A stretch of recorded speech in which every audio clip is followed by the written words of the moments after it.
Hello students, this is Prachi. Welcome to our channel. आज हम करने वाले हैं क्लास 12th फिजिक्स का chapter moving charges and magnetism का नया topic, that is magnetic field on the axis of a circular current loop. तो इससे पहले हमने बात करी थी मैग्नेटिक फील्ड एक सर्कुलर लूप के सेंटर में कितनी होती है, उसको हम कैसे फाइंड करते हैं। एंड मैग्नेटिक फील्ड जो होती है वो एक करंट कैरिंग कंडक्टर, जैसे कि हमने बात करी थी कि मान लो कोई करंट कैरिंग कंडक्टर है, ठीक है, जिसमें से कोई करंट आई पास कर रहा है, तो इस करंट कैरिंग कंडक्टर से दूर मान लो यहाँ कोई पॉइंट P है, तो इस पॉइंट P पर कितनी मैग्नेटिक फील्ड होगी, ठीक है। तो उसके लिए हम क्या लेट करते थे कि इतना सा हम छोटा सा हमें लेंथ मानते थे dl, इसे हम करंट एलिमेंट बोलते हैं क्योंकि इसके अंदर से कोई करंट पास कर रहा है, तो IDL is the current element हो जाएगा। तो इस करंट एलिमेंट की वजह से, छोटे से पार्ट की वजह से यहाँ पर कितनी मैग्नेटिक फील्ड प्रोड्यूस हो रही होगी, तो उसके लिए हम क्या करते थे, हम इसको यहाँ से यहाँ तक इसको अटैच करते थे। इसका डिस्टेंस हम बताते थे r, मान लो हमने ले लिया, ठीक है। ये dl वेक्टर लेते थे, क्यों? क्योंकि ये क्या है, एक तरीके से डिस्प्लेसमेंट वेक्टर होता है, राइट। और हम मानते थे कि इनके बीच का dl और r के बीच का जो एंगल है वो कितना होता है, थीटा। और इसको हम कैसे बताते थे, बायोट-सावर्त लॉ से। क्या कहता था Biot-Savart law, that is dB, यानी कि छोटी सी मैग्नेटिक फील्ड इस पॉइंट पर इस छोटे से करंट एलिमेंट की वजह से कितनी होगी, तो लिखते थे हम μ0/4 पाई I dl sine theta upon में r स्क्वायर। जहां पर ये कांस्टेंट है, ये I dl हो गया, करंट एलिमेंट हो गया, ठीक है। साइन थीटा थीटा हो गया, इसके बीच में ये एंगल r हो गया, यहाँ से लेकर यहाँ तक के बीच का डिस्टेंस। तो ये होता था बायोट-सावर्त लॉ। सिमिलरली हमने क्या बात करनी है, अब हमने बात करनी है ये एक लूप की हम बात करेंगे, ठीक है। तो अगर हम एक सर्कुलर लूप की बात करते हैं, ये रही एक सर्कुलर लूप, ठीक है। हमने लास्ट वीडियो में सर्कुलर लूप के बारे में हमने सेंटर में बात की थी कि सेंटर में उसकी मैग्नेटिक फील्ड कितनी आएगी, ठीक है। अब हम इसकी बात करेंगे कि सेंटर में मैग्नेटिक फील्ड नहीं, उसकी एक्सिस पे कितनी मैग्नेटिक फील्ड प्रोड्यूस होगी। तो एक्सिस क्या होता है, एक्सिस होता है कि अगर ये एक सर्कल है, ये सेंटर इसका कहाँ पे जा रहा है, सेंटर वाली लाइन, ठीक है। तो ये हो जाएगी इसकी सेंटर वाली लाइन, ये हो जाएगी इसकी एक्सिस, ठीक है। तो हम मानते हैं इसका जो रेडियस है वो है आपके पास a, ठीक है। ये कोई पॉइंट P है इसकी एक्सिस के ऊपर, ओके। इसको मैं एक बार आपको विजुलाइज करवाती हूँ कि किस तरीके से हमने एक सर्कल की एक्सिस मानी है। तो हमने ये बना ली है एक सर्कुलर कॉइल, ठीक है। तो इसके सेंटर में अगर मैं इसको ऐसे लेकर जाती हूँ, ये देखो, तो जिस के सेंटर पे सर्कल खड़ा है, यानी कि अगर मैं इसको रोटेट करूंगी तो ये भी रोटेट होगी, तो ये क्या होता है, इसका एक्सिस होता है। तो इसको आप ऐसे विजुलाइज कर सकते हैं। तो ये होगी सर्कुलर कॉइल और ये हो गई इसकी एक्सिस, ठीक है। इस एक्सिस पे हमने यहाँ पे कोई पॉइंट P लिया है, तो अब इस सर्कुलर कॉइल की वजह से यहाँ पर कितनी मैग्नेटिक फील्ड प्रोड्यूस होती है हमने वो मानना है। तो अभी के लिए हम मानते हैं कि करंट जो है वो इस तरीके से आ रहा है, यहाँ से जा रहा है, यहाँ से आ रहा है, ठीक है। ये हो गया करंट की डायरेक्शन, ठीक है, ओके। अब हम क्या करते हैं, हम बायोट-सावर्त लॉ जो लगाते हैं उसके लिए हमारे पास क्या क्या हमारे पास अवेलेबल होना चाहिए, करंट होना चाहिए, ये स्मॉल लेंथ हमने माननी है, ठीक है, थीटा और r होना चाहिए। तो r क्या होता है, उस लेंथ से उस पॉइंट का डिस्टेंस। तो पहले हमें यहाँ पे माननी पड़ेगी स्मॉल सी लेंथ एलिमेंट, तो हम ये मान लेते हैं स्मॉल लेंथ एलिमेंट, ये हो जाएगा, ठीक है। तो ये हम मान लेते हैं स्मॉल लेंथ एलिमेंट, और ये लेंथ एलिमेंट जो है वो यहाँ से कितनी दूर है, वो यहाँ से दूर है आपका r, ठीक है, ये r वेक्टर होता है। तो ये हो जाएगा dl, राइट।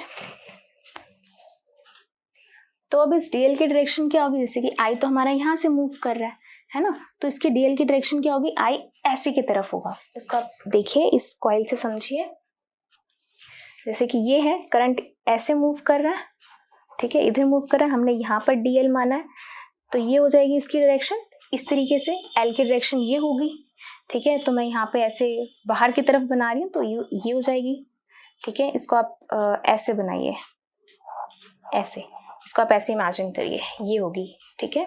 और इसके परपेंडिकुलरली क्या है, ये L पड़ा हुआ है, ठीक है। तो इसको आप ऐसे भी समझ सकते हैं कि अगर ये dl इधर है और L जो है वो इधर है है ना, ये DL इधर आ रहा है, L कहाँ है, इधर है। तो आप इन दोनों में देख सकते हैं कितना एंगल है, इनके बीच में कितना एंगल है, ये देखिए ये दोनों आपस में परपेंडिकुलर है। मैं इसको एंगल को चाहे इधर कर दूं इधर कर दूं, क्योंकि बच्चों को बहुत कंफ्यूजन होती है कि मैम ये एंगल थीटा 90 थोड़ी है। तो बट आप यहाँ पर ये सोचिए कि भाई मैं यहाँ पर इस थीटा की बात नहीं कर रही, आप ए से एंगल नहीं बना रहे हो, आप DL से एंगल बना रहे हैं। तो DL ये हो गया, L R आपका ये हो गया। तो इसको आप R को चाहे आप ऐसे घुमाओ चाहे ऐसे घुमाओ, रहेगा तो वो क्या 90 डिग्री पे ही रहेगा। तो यानी कि ये क्या है, कितना है, 90 डिग्री है। ठीक है, तो ये हो गया आपका L भी आ गया और R भी पता चल गया और हमने थीटा भी बना लिया कितना, 90 डिग्री। ठीक है, तो अब हम यहाँ पर लिख देते हैं एक बार के लिए बायोट-सावर्ट लॉ लिखते हैं। क्या बनेगा बायोट-सावर्ट लॉ, तो एक बार लिखो dB equals to mu not upon में 4 pi I D L, sine theta की जगह 90 डिग्री हो जाएगा, अपॉन में आर स्क्वायर। क्या हो गया, आर स्क्वायर। ठीक है, अच्छा तो अब यहाँ पे अगर मैं R की बात करती हूँ, मान लो ये जो पॉइंट P है वो सेंटर O से x डिस्टेंस की डिस्टेंस पर है, और ये रेडियस और ये जो परपेंडिकुलर होते हैं ये क्या होता है, 90 डिग्री पे होते हैं। ठीक है, तो अगर मैं यहाँ पे पाइथागोरस लगाऊं तो R की वैल्यू कैसे आ सकती है, हाइपोटेन्यूस इज इक्वल टू क्या हो जाएगा, hypotenuse square is equal to perpendicular square plus base square, तो वो रूट में आ जाएगा a square plus x square. ठीक है, इस फॉर्म में भी लिख सकते हैं हम। तो यहाँ लिख देते हैं dB equals to mu not upon में 4 pi I D L sine theta, upon में क्या लिखा है हमने, रूट में, तो यानी कि आप a square plus x square, लेकिन यहाँ पे आर स्क्वायर है तो आर स्क्वायर क्या हो जाएगा, आर स्क्वायर मतलब कि रूट हट जाएगा, तो ये आ जाएगा आपके पास सिंपल। ठीक है, तो for this small current element आपके पास यहाँ पर कितनी प्रोड्यूस होगी है मैग्नेटिक फील्ड, इतनी प्रोड्यूस हो गई है। क्लियर है ये बात। ठीक है, अब हम यहाँ पर बात करते हैं अगेन बायोट-सावर्ट लॉ की। तो यहाँ पर ये तो होता था इसका कि यहाँ पर कितनी मैग्नेटिक फील्ड प्रोड्यूस हो गई है। ठीक है, तो ये हो गया उसका मैग्नीट्यूड, यहाँ पे भी निकालिए। फिर हम इसकी डायरेक्शन कैसे बताते थे, हम इसकी डायरेक्शन बताते थे राइट हैंड पाम रूल से, है ना, राइट हैंड पाम रूल से। तो राइट हैंड पाम रूल में क्या होता है, जो आपका थंब होता है उसको आप DL की डायरेक्शन में लेकर जाते हो, जहाँ आपकी फिंगर्स होती हैं वो आप R की डायरेक्शन में लेकर जाते हो, और जहाँ फिंगर्स आपके ऐसे फोल्ड होती हैं, या फोल्ड ऐसे लगा लो या फिर इधर आप इसके परपेंडिकुलरली, ये जो डायरेक्शन होती है ये डायरेक्शन होती है मैग्नेटिक फील्ड की। तो यहाँ पे क्या बनेगी मैग्नेटिक फील्ड की डायरेक्शन, देखो ये L ये R, ठीक है, ये L ये R और ये रही मैग्नेटिक फील्ड, है ना, ऐसे समझ लो, या फिर इसको आप फिंगर्स को ऐसे रैप करोगे तो ऐसे समझ लो, या इसको आप ऐसे पेन से समझ सकते हो। तो ये हो जाती है मैग्नेटिक फील्ड की डायरेक्शन हो जाती है यहाँ पर। ठीक है, तो जैसे ये डायरेक्शन हो गई है, तो अभी हमें यहाँ पे डायरेक्शन यहाँ पे भी निकालनी पड़ेगी। स्मॉल DL की वजह से यहाँ पे क्या डायरेक्शन आ रही है मैग्नेटिक फील्ड की, तो हमने इतने से एलिमेंट के लिए यहाँ पर मैग्नेटिक फील्ड का मैग्नीट्यूड तो निकाल लिया, अब हम निकालने वाले हैं डायरेक्शन। ठीक है, पहले मैं इसको नॉर्मल लिख देती हूँ, as sine theta is equal to 1 होता है, तो इसको हम एक बार नॉर्मल लिख देते हैं, म्यू नॉट अपॉन में 4 पाई, तो यहाँ लिखेंगे as sine 90 degree is equal to 1, तो आई डी एल अपॉन में a square plus x square. ठीक है, ये हमने निकाल लिया। ओके, अब हम यहाँ पे निकालते हैं डायरेक्शन ऑफ मैग्नेटिक फील्ड। ठीक है, अब ध्यान से देखना, ये DL की डायरेक्शन है, ठीक है, ये R की डायरेक्शन है। ये DL की जो डायरेक्शन है ना, ये इसे बाहर की तरफ आ रही है। ठीक है, इसको आप अगेन ऐसे 2D में तो समझ नहीं पाएंगे, फिर से आप इसको सर्कुलर कॉइल में देखिए, ये इधर की तरफ है, तो अगर मैंने इसको कॉइल को ऐसे रखा हुआ है, ये करंट एलिमेंट की होगी। ठीक है, ये ऐसे हो गई और ये हो गई क्या, ये DL की डायरेक्शन हो गई और ये हो गई R की डायरेक्शन। तो यहाँ पर भी देखिए, ये बाहर की तरफ आते हुए DL की डायरेक्शन होगी, ये हो गई R की डायरेक्शन। अब मुझे बताना है कि मैग्नेटिक फील्ड की क्या डायरेक्शन होगी, तो ये होगी बाहर की तरफ आते हुए DL, ये हो गया R और ये हो जाएगी मैग्नेटिक फील्ड की डायरेक्शन। दोबारा देखिए ध्यान से, ये हो गया DL, ऐसे ही था ना DL, ये DL था, ये R था। ठीक है, ये DL था, ये R था। ओके, तो ये हो गया DL, ये हो गया R। अब जो मैग्नेटिक फील्ड होगी वो क्या होगी, डायरेक्शन उसकी ऐसे होगी, सच दैट ये तीनों के तीनों आपस में क्या होते हैं, परपेंडिकुलर होते हैं। ठीक है, ये क्या होते हैं, परपेंडिकुलर। कैसे परपेंडिकुलर होते हैं, आप यहाँ पर देख सकते होगे कि ये इससे परपेंडिकुलर है, ये देखिए ऐसे, ये देखिए। ठीक है, ये DL R से परपेंडिकुलर है, R B से परपेंडिकुलर। अगर मैं इसको यहाँ लेकर जाती हूँ तो यहाँ पर देखिए B और DL ये भी परपेंडिकुलर हो रहे हैं, B और ऐसे देखिए DL एंड B ये भी परपेंडिकुलर हो रहे हैं, फिर चाहे मैं इसको यहाँ लिखूँ चाहे यहाँ पे लिखूँ, तो ये हो जाएगी DL R एंड B की डायरेक्शन। ठीक है, तो यही आ गई आपकी इस तरीके से डायरेक्शन। यहाँ पर मैं इसको रख लेती हूँ ऐसे। समझ आया कैसे लगाना है ये आपने पाम रूल, राइट। तो ये हो जाएगी क्या, इस तरीके से डायरेक्शन, DB की डायरेक्शन। ठीक है, ओके।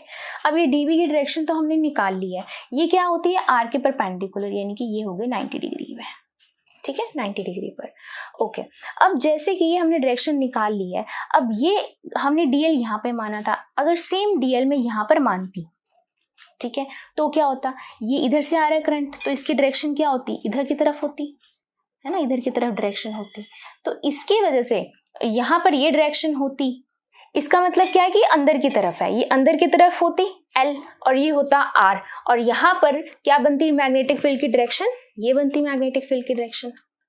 ठीक है, डाउनवर्ड मैग्नेटिक फील्ड की डायरेक्शन बनती। इसको आप ऐसे भी समझ सकते हैं। अगेन ये हो गया DL, ये हो गया R, अब मैग्नेटिक फील्ड की डायरेक्शन ये बनती है ना, इस तरीके से ऐसे, राइट। ये इसके परपेंडिकुलर, ये इसके परपेंडिकुलर, तो ये बनती यहाँ की तरफ। ठीक है, तो इसकी वजह से यहाँ पे अगर मैं अटैच करती इसको R को, ये R वेक्टर को, ठीक है, तो इसकी मैग्नेटिक फील्ड की डायरेक्शन बनती ये नीचे की तरफ, ये हो गई DB की डायरेक्शन। ठीक है, अब अगर मैं इसको ध्यान से देखूं, ये भी क्या होगा, यहाँ पर 90 डिग्री होगा, राइट। अगर मैं इस एंगल को मान लेती हूँ फाई, तो ये एंगल भी कितना होगा, फाई होगा, राइट। अब जैसे यहाँ पर मैग्नेटिक फील्ड बन रही है, तो मुझे इसे कंपोनेंट्स को क्या करना पड़ेगा, रिजॉल्व करना पड़ेगा। वो कैसे रिजॉल्व करेंगे, मैं यहाँ पे पहले तो बना दूंगी एक तरीके से, नॉर्मल ड्रॉ कर दूंगी। ठीक है, ये मैंने नॉर्मल ड्रॉ कर दिया। अब ये हो गया एक DB इस एलिमेंट की वजह से, ये होगी DB की डायरेक्शन इस एलिमेंट की वजह से। ठीक है, अब यहाँ पर ध्यान से देखना कि ये एंगल कितना बनेगा और ये जो बनेंगे एकदम सेम बनेंगे दोनों एंगल, लेकिन कितने बनेंगे, इसको ध्यान से देखो। ये लाइन और ये लाइन दोनों आपस में क्या है, 90 डिग्री है। ठीक है, इसको यहाँ पर लेके गए और ये लाइन यहाँ लेकर आए। ठीक है, ये भी दोनों आपस में क्या है, 90 डिग्री है। तो यानी कि जितनी ये यहाँ से उठी उतनी ही ये यहाँ से उठी है। तो अगर ये फाई है तो ये भी कितना होगा, फाई होगा। कितना होगा, फाई। इस चीज को आप मैथमेटिकली भी निकाल सकते हैं। कैसे, ध्यान से देखना अब इस चीज को। मैं यहाँ पे अलग से बना रही हूँ। जैसे मान लीजिए ये है, ठीक है, ये है, दिस वन, ये चीज है, राइट। अब यहाँ पे हो गया ये 90 डिग्री, ये 90 degree and this is also 90 degree. ठीक है, and this is phi, this is phi, और ये एंगल आपको निकालना है। ठीक है, जैसे मैंने यहाँ पे 5 बता दिया, आपको ये एंगल फाइंड करना है। तो अब ध्यान से देखना इस चीज को। अगर मैं साइड लेती हूँ ये वाली, ठीक है, ये यहाँ से लेकर यहाँ तक की, ये पूरा एंगल देखते हैं हम, ये कितना बनता है एंगल, ये पूरा एंगल कितना बनता है, ये बनता है 5 + 5 2 5, और ये नहीं पता हमको, ये नहीं पता है ना, लेकिन हमें इतना पता है ये 90 डिग्री भी है। तो इस चीज को हम पकड़ लेते हैं। ठीक है, ये क्या हो जाएगा, 90 है, ये 5 है, तो ये कितना हो जाएगा, 90 - 5 हो जाएगा। ठीक है, ओके। अब ये यहाँ से यहाँ तक ये टोटल 90 है और ये हमें निकालना है, इसको आप x मान लो। तो यानी कि यहाँ से लेकर यहाँ तक 90 है, तो ये किसके इक्वल आ रहा है, ये इसको इक्वल आ रहा है 90 - थीटा + x के, है ना। तो 90 से माइनस कैंसिल, ये थीटा, सॉरी 5 इधर चला गया 5, और यहाँ पे क्या बच गया, x, यानी कि ये एंगल कितना हो गया, 5 के। ठीक है, तो इस तरीके से आप यहाँ पे बता सकते हैं कि ये क्या है, ये भी कितना है, 5 है। क्लियर होगी ये बात। तो जैसे ही हमारे पास 5 आता है, हम इसको रिजॉल्व करेंगे तो हमें पता है कि जिस साइड पे आपका 5 आ रहा होता है, आप वो वाले कंपोनेंट को आप क्या लेते हैं, जिस साइड पे आपका एंगल आ रहा है तो उसे हम कॉस मानते हैं, और 90 वाली साइड को हम साइन मानते हैं, साइन वाला रिजॉल्व करते हैं हम उसको। ठीक है, तो ये वाली जो साइड हो जाएगी ये तो हो गया dB हो गया, दिस इज dB। इसके जो जिसमें एंगल है ये हो जाएगा dB cos phi, और इसके परपेंडिकुलरली क्या हो जाएगा dB sin phi। सिमिलरली ये जो है ये क्या है dB, तो ये वाला जो कंपोनेंट होगा एंगल के साथ वाला ये हो जाएगा dB cos phi, एंड जो ये वाला कंपोनेंट होगा ये भी हो जाएगा क्या dB sin phi। ठीक है, जब हम इन सबको ध्यान से देखेंगे तो dB cos phi इधर जा रहा है, dB cos phi इधर जा रहा है, ये क्या हो जाएगा आपस में कैंसिल। कौन सा कंपोनेंट बचेगा, सिर्फ sin phi वाला कंपोनेंट बचेगा, है ना। तो हम यहाँ पे लिख सकते हैं कि अगर मेरे को पूरी फील्ड के लिए, ये पूरी की पूरी लूप के लिए मुझे यहाँ पर सम निकालना हो सबका कि यहाँ पर क्या बनेगा, तो यहाँ पर मैं लिख सकती हूँ कि magnetic field due to complete loop वो क्या बनेगा, integration of complete small small small small dB, जितने भी स्मॉल स्मॉल dB हैं एक तो वो हो जाएगा, ठीक है, इनटू साथ में जो डायरेक्शन होगी, डायरेक्शन कौन सी बचेगी, सिर्फ साइन फाई वाली बचेगी। कौन सी बचेगी, सिर्फ साइन फाई वाली बचेगी, कॉस फाई वाली तो सारे कंपोनेंट कैंसिल हो जाएंगे। अब कई बच्चों के दिमाग में आ रहा होगा कि मैम यहाँ पे dB sin phi 2 dB sin phi आना चाहिए, तो यहाँ पर ध्यान से देखिए, मैं अगेन आपको क्या बता रही हूँ, इस लूप को ध्यान से देखो। मान लो इसकी वजह से dB बन रहा है, ठीक है, एंड इसकी वजह से भी क्या बन रही है, dB बन रही है, तो मैग्नीट्यूड का तो कोई प्रॉब्लम नहीं है। जब हमने इसको ऐसे रखा, इनके जो कॉस के कंपोनेंट्स थे वो तो हो गए कैंसिल, सिर्फ क्या बचे, साइन के कंपोनेंट्स। तो इसकी वजह से साइन का कंपोनेंट बचा, इसकी वजह से साइन का कंपोनेंट बचा, दोनों की वजह से, ठीक है, और दोनों की वजह से dB sin phi, तो dB 2 dB sin phi आना चाहिए, लेकिन वो 2 dB sin phi इसका और इसका दोनों का है।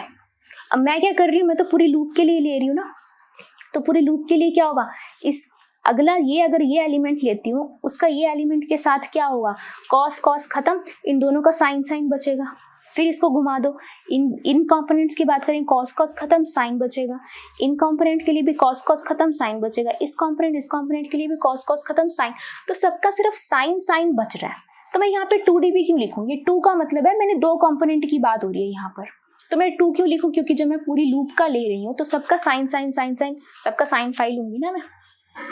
क्लियर होगी ये बात, तो ये हो जाएगा किसका, कंप्लीट सर्कल का, कंप्लीट सर्कल का।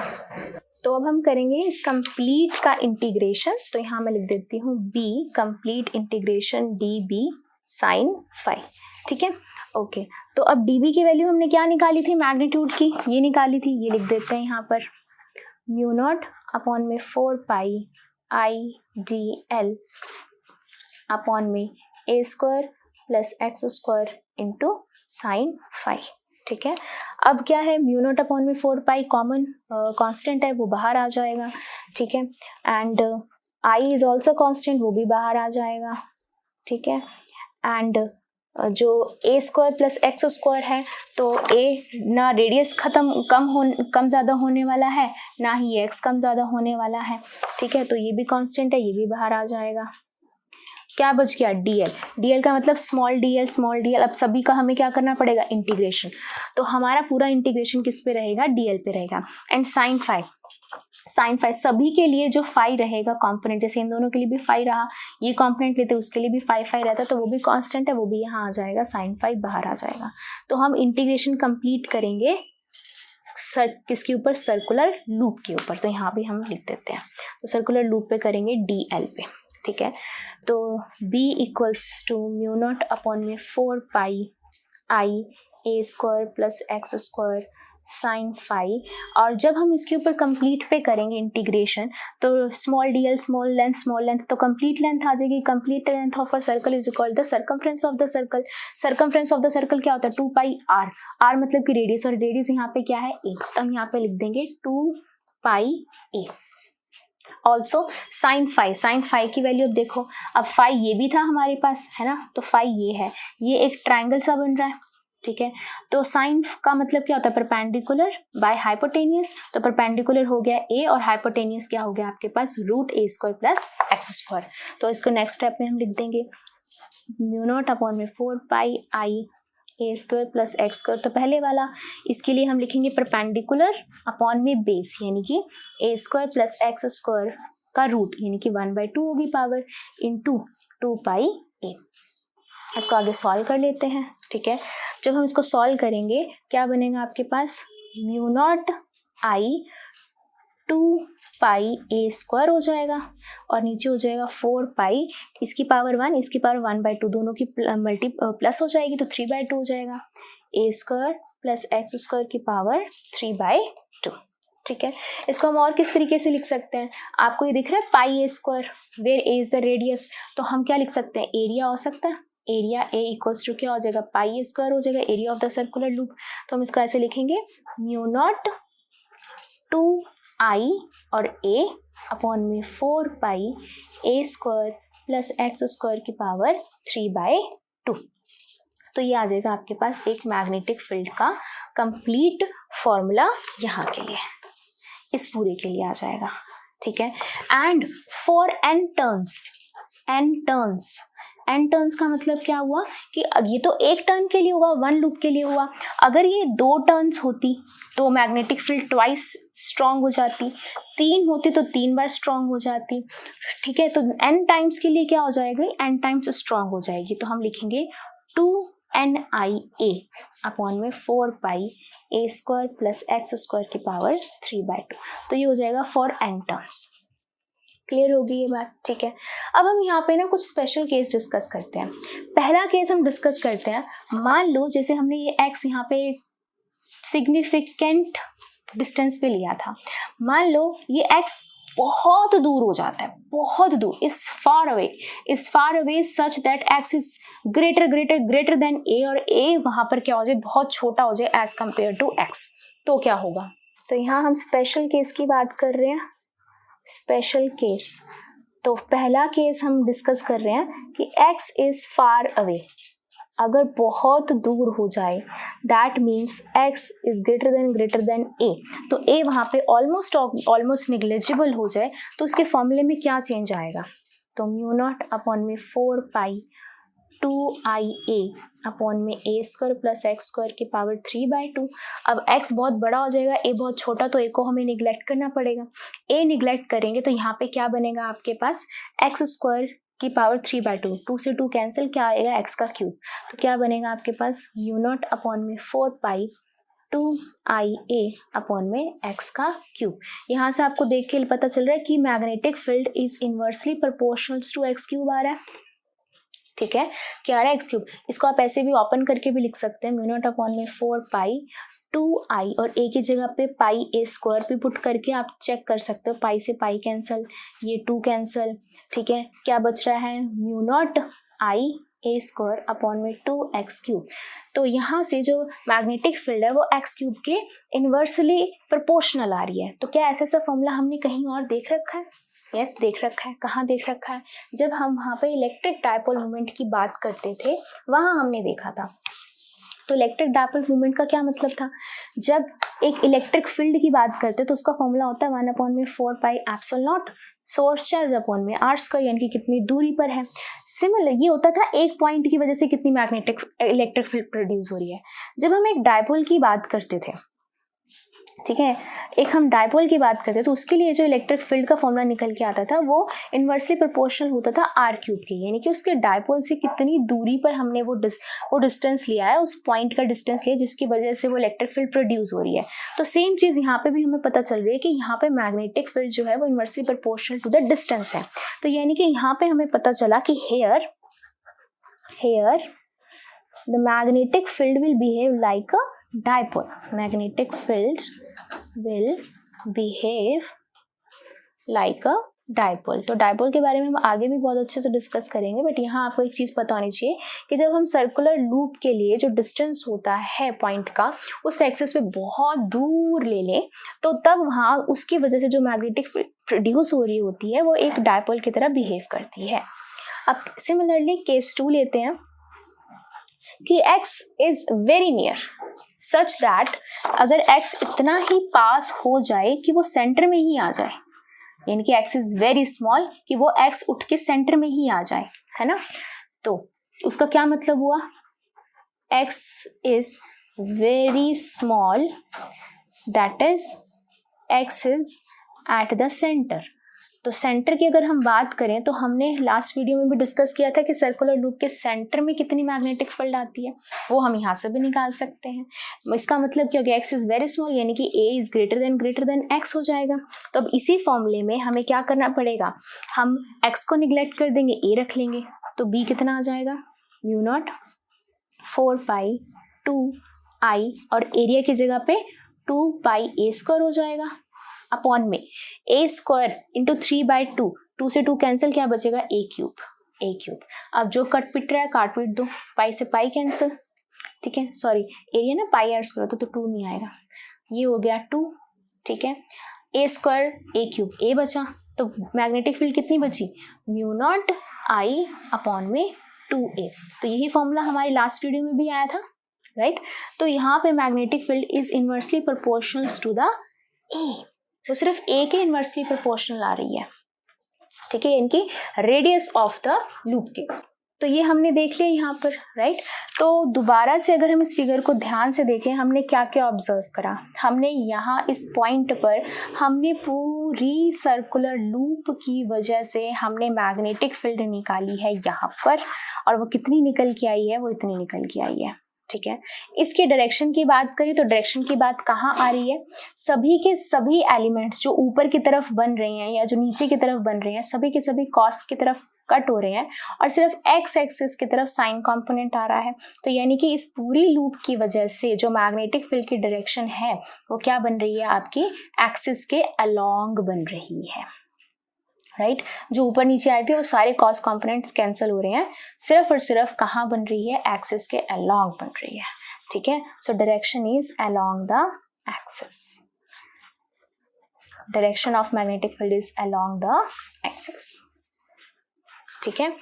तो ये था आपका complete magnetic field on a axis on a circular current loop. तो चलिए करते हैं इससे रिलेटेड कुछ एग्जांपल जो आपके एनसीईआरटी में गिवन है।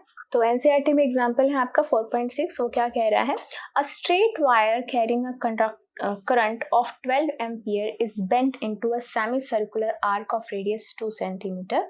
Consider the magnetic field be at the center of the arc. What is the magnetic field due to the straight segments?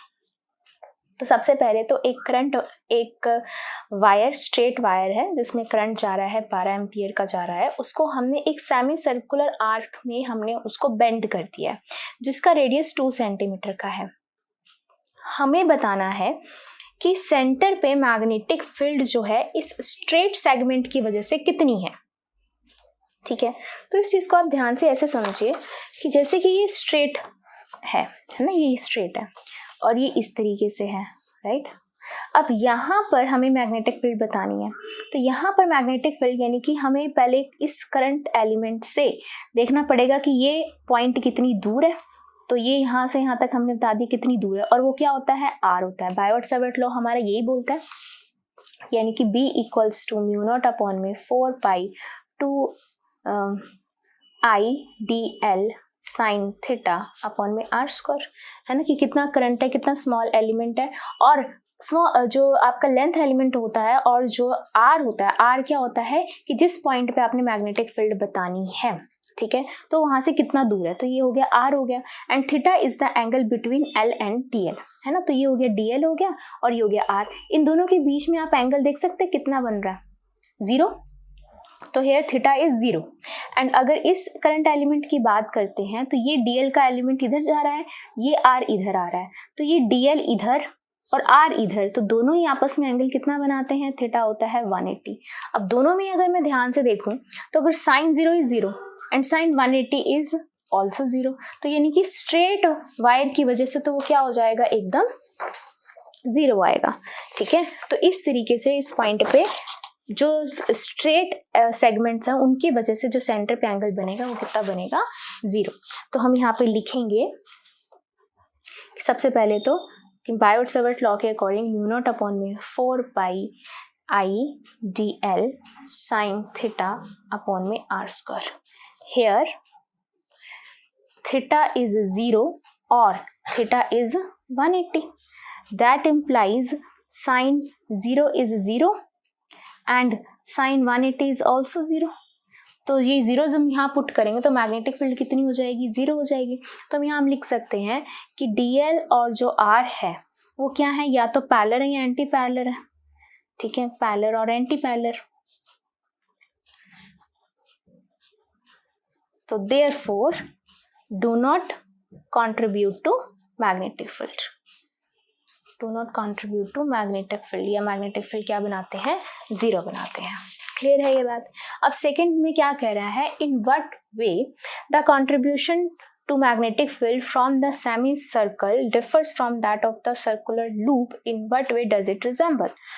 तो सबसे पहले तो उन्होंने बताया है कि अब आप ये बताओ इस सेमी सर्कुलर की वजह से अब यहाँ पे क्या मैग्नेटिक फील्ड होगी और एक सर्कुलर लूप से ये कैसे डिफरेंट है। तो सर्कुलर लूप वाला तो हमने अभी भी देखा था, सर्कुलर लूप के जो सेंटर में जो बन रहा है वो तो इससे बन रहा है ना, ये बन रहा है, ये फॉर्मूला आ रहा है, ठीक है। अभी हमने देखा था कि जब x is very very small, यानी कि हम x को इतना स्मॉल करके बीच में लेके गए थे, सर्कुलर लूप के सेंटर के लिए मैग्नेटिक फील्ड का फॉर्मूला ये निकल के आया था, ठीक है। अगर यही लूप आधी हो जाएगी, अगर यही लूप आधी हो जाती है तो मैग्नेटिक फील्ड भी आधी हो जाएगी। ये तो हमने कंप्लीट सर्कल के लिए निकाला था, है ना।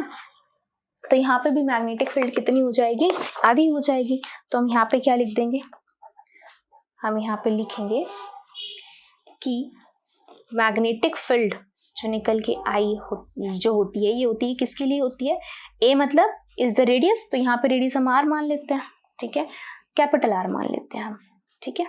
तो क्या बेटा, ये हो गया कंप्लीट सर्कल के लिए। अब सेमी सर्कल के लिए हमें इसका क्या करना पड़ेगा, हाफ करना पड़ेगा।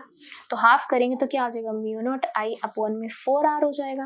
वैल्यूज पुट कर दो यहाँ पर। म्यू नॉट की वैल्यू क्या होती है, म्यू नॉट अपॉन में 4 पाई की वैल्यू होती थी 10⁻⁻7 टेस्ला मीटर पर एम्पियर। तो म्यू नॉट की कितनी हो जाएगी, 4 पाई इंटू 10⁻⁻7 टेस्ला मीटर पर एम्पियर। तो वो हम यहाँ पे पुट कर देंगे। तो ये हो जाएगा 4 पाई 10⁻⁻7, करंट कितना जा रहा है 12 एम्पियर का, 4 इंटू रेडियस, रेडियस कितना है सेमी सर्कुलर का, 2 लिखा था 2 सेंटीमीटर, तो that can be written as 0.02 metre. इस पूरे को जब हम सॉल्व करेंगे, ये 4 से 4, ये पॉइंट हटा दिया, 100 लगा दिया, 2 को इससे कैंसिल कर दिया, 6 कर दिया। इस पूरे को कैलकुलेट करके जो आपके पास मैग्नेटिक फील्ड आई है वो आई है आपके पास 1.9 इंटू 10⁻⁻4 टेस्ला, ठीक है। और हम यहाँ पे एक डिस्क्लेमर दे सकते हैं कि this is half to that of the circular loop. ये कितनी आ रही है, this is half to that of a circular loop, ठीक है। तो ये सर्कुलर लूप से आधी है। तो ये तो हमने इसका मैग्नीट्यूड निकाल लिया, ठीक है। नेक्स्ट अब आपके पास आता है कि would your answer be different if the wire bend to a semi circular arc of the same radius but in the opposite way. अब क्या आपका यही जो आपने निकाली है मैग्नेटिक फील्ड, क्या अब आपका आंसर चेंज हो जाएगा अगर मैं इसको इस तरह से बेंड कर दूं? तो देखो मैग्नीट्यूड तो चेंज नहीं होगा, है ना। क्यों? क्योंकि करंट उतना है, ठीक है, करंट सेम है, रेडियस सेम है, तो मैग्नीट्यूड तो सेम रहेगा। अब हम बात करते हैं डायरेक्शन की। तो बी केस में डायरेक्शन क्या थी एंड अब ए केस में डायरेक्शन क्या है, बी केस में क्या डायरेक्शन है। हम डायरेक्शन की बात हम करेंगे क्योंकि मैग्नीट्यूड तो बिल्कुल रहेंगे सेम। तो हम यहाँ लिख देंगे मैग्नीट्यूड विल बी सेम, ठीक है, बिकॉज करंट सेम है, रेडियस सेम है। अब हम बात करते हैं ए केस में डायरेक्शन ऑफ मैग्नेटिक फील्ड की एंड बी केस में डायरेक्शन ऑफ मैग्नेटिक फील्ड की, ठीक है। चलिए बात करते हैं।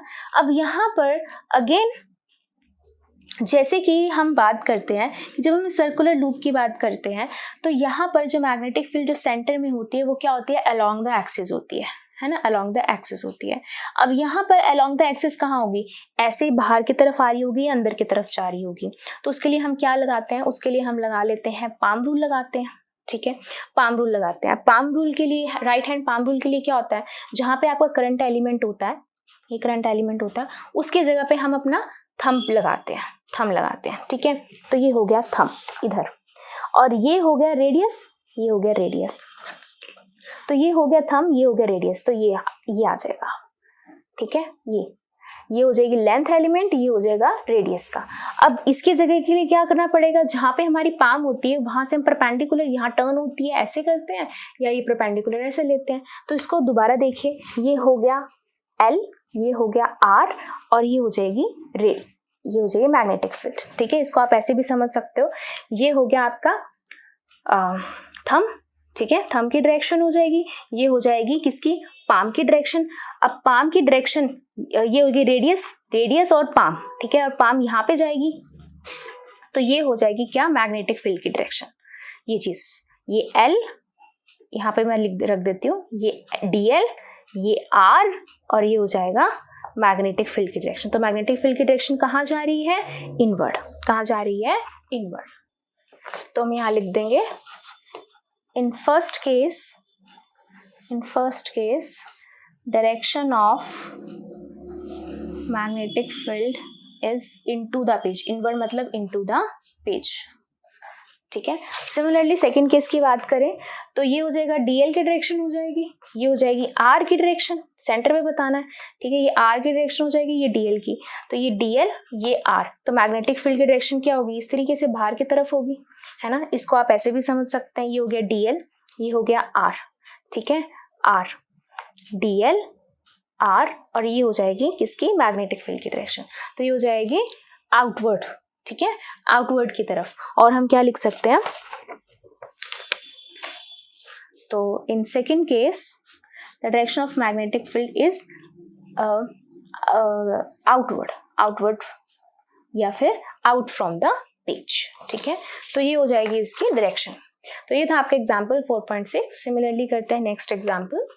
तो एग्जाम्पल 4.7 क्या कह रहा है, consider a tightly bound 100 turn coil of radius 10 centimetre carrying a current of 1 ampere, what is the magnitude of the magnetic field at the centre of the coil. तो सबसे पहले तो उन्होंने बोला है कि कॉइल है, कॉइल के सेंटर पे आपको मैग्नेटिक फील्ड बतानी है। तो सेंटर के लिए मैग्नेटिक फील्ड का फॉर्मूला क्या था, B equals to mu not, अभी अभी निकाला था, I अपॉन में 2A, where A is the radius of the circle. तो रेडियस के लिए हम क्या मान लेते हैं, इसको कैपिटल R मान लेते हैं। ठीक है, कैपिटल R लगा लेते हैं। चलिए ये ठीक है। अब उन्होंने क्या बोला कि करंट है हमारे पास, रेडियस है, लेकिन उन्होंने बोला कि हमने इसको 100 टर्न्स दे रखे हैं। तो इफ 1 टर्न हो गया, 2 टर्न, 3 टर्न, 4 टर्न, तो नंबर ऑफ टर्न्स के लिए हमारे पास क्या फॉर्मूला होता था, फॉर n टर्न्स के लिए हम क्या करते थे, n से हम इसको मल्टीप्लाई कर देंगे। तो B equals to mu not NI upon में 2R, वेयर n इज यहाँ पर कितना है, 100 टर्न्स है, करंट कितना है, 1 एम्पियर है, रेडियस कितना है, 10 सेंटीमीटर। तो 10 centimetre that can be written as 0.1 metre. अब इन सब की वैल्यूज यहाँ पे पुट कर देते हैं। ऑल्सो म्यू नॉट की वैल्यू क्या आएगी आपके पास, 4 पाई इंटू 10⁻⁷ टेस्ला मीटर पर एम्पियर। तो सब वैल्यूज यहाँ पुट कर दो, 4 पाई 10⁻⁷, नंबर ऑफ टर्न्स 100, एम्पियर 1, ठीक है, एंड डिवाइड में कितना हो जाएगा 2, एंड रेडियस इज 0.1। तो इसको सॉल्व कर लेंगे, पॉइंट हटाएंगे, ऊपर क्या आ जाएगा, 10 आ जाएगा। ठीक है, इसको इससे कैंसिल कर दिया, 2 आ गया, राइट। तो 2 को हम मल्टीप्लाई करेंगे इससे, तो 2 4 ज़ा 8, 2 1 ज़ा 2, 0.23 ज़ा 6 इंटू 10 की पावर -7 एंड 10 की पावर 3, तो क्या हो जाएगा 10 की पावर -4 टेस्ला। तो ये निकल आएगी क्या, मैग्नेटिक फील्ड, राइट। तो ये था आपका example 4.7। Thank you, that's all for this video. Next video में हम कवर करेंगे next topic of this chapter. Thank you.